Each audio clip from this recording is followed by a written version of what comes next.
بتحب دايما تكون في الوسط، صح؟ ماسك العصايه من النص، بس تعرف ان في حاجات مفيش فيها وسط، يا ابيض يا اسود. اللون الرمادي ده مش حلو فيها، يا تكون من علة القوم يا تكون من اسفل سافلين. اهم حاجه بتعبر عن الموضوع ده هي ايه؟ بر الوالدين.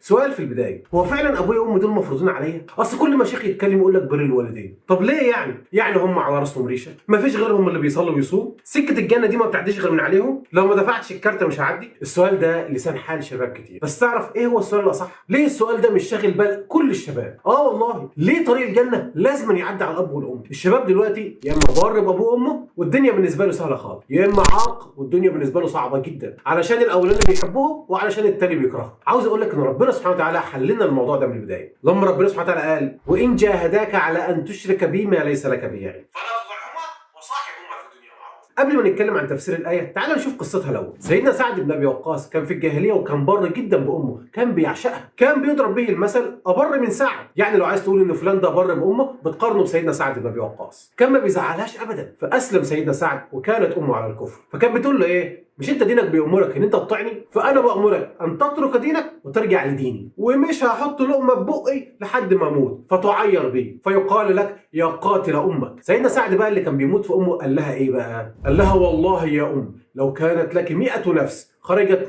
نفسا ما رجعت عن ديني، فكلي او دعي. يعني كلي او ان شاء الله ما عنك ما اكلت. يا نهار ابيض، سيدنا سعد احد ال10 مبشرين بالجنه بيقول كده لامه؟ ازاي؟ اقول لك، ما دلوقتي حصل مقارنه ما بين امه وبين دينه، فقولا واحدا اختار الاسلام، نسى كل الحب اللي كان بيحبه لامه واستبدله بحب النبي صلى الله عليه وسلم ودين الاسلام وصحابه الرسول عليه الصلاه والسلام. بقى هم دول الاساس عنده، وبعد كده بقت امه. شفت النفسيه كانت عامله ازاي؟ ودي رسالتي ليك، خلي ربنا سبحانه وتعالى ودينك رقم 1 في حياتك. لو عملت كده هترتاح جدا في عيشتك ومش هتتلخبط. طب نشوف بقى لما الرسول صلى الله عليه وسلم عرف باللي عمله سيدنا سعد عمل ايه. قال له: لا يا سعد، مش الدرجات دي، لازم انت تعامل امك كويس، دي مكانتها كبيره جدا في الاسلام حتى لو على الكفر.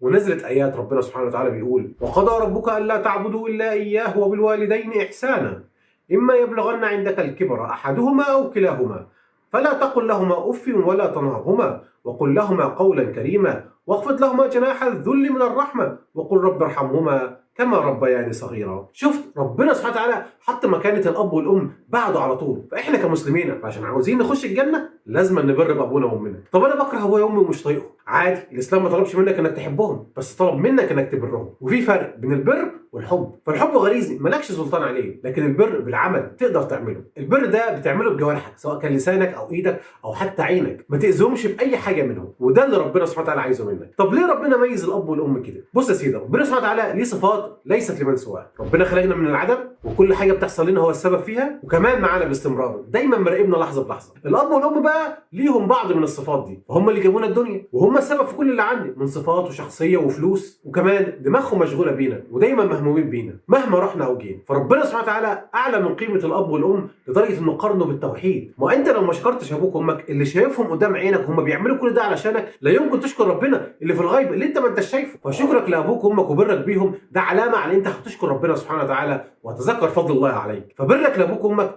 جزء من العقيدة. قال تعالى: اعبدوا الله ولا تشركوا به شيئا وبالوالدين إحسانا. وكمان قال: قل تعالوا أتلوا ما حرم ربكم عليكم ألا تشركوا به شيئا وبالوالدين إحسانا. وأيضا قال: وإذ أخذنا ميثاق بني إسرائيل لا تعبدون إلا الله وبالوالدين إحسانا. شفت كل الآيات دي ربنا ذكر فيها بر الوالدين بعديه على طول. فالأمر خطير، مهما كان أبوك وأمك لازم تكون بر بيهم، لأن ده مش حب ولا كره، ده دين، ده جنة ونار. انت تعرف ان مفيش لا آية ولا حديث بيحسوا الآباء على انهم يحبوا ابنائهم؟ ما سألتش نفسك ليه؟ لان دي حاجة فطرية في الانسان. الطبيعي ان الاب والام بيحبوا ابنائهم وبيضحوا علشانهم، انما العكس، الابناء مطالبين ان هم يبروا باهلهم. فحب الابناء فطري وبر الاباء تكليف. انت لما تلاقي حد بيبر ابوه وامه وبيحسن اليهم، هو بيعمل كده عشان راضي ربنا سبحانه وتعالى قبل ما يموتوا. لكن الاباء بيحبوا ابنائهم وبيضحوا علشانهم وبيعملوا لهم كل البدع وعايزين لهم الحياه وانهم يكونوا افضل واحسن. الوحيدين اللي في الدنيا كلها اللي عايزينك احسن منهم هم ابوك وامك. الباقي بقى معاك في المنافسه، محدش عايزك تطلع احسن منه. هقول لك دلوقتي شويه امثله تحببك في بر الوالدين. كان في واحد اسمه اويس القرني، ده كان من اليمن. الرسول عليه الصلاه والسلام كان بيقول للصحابه: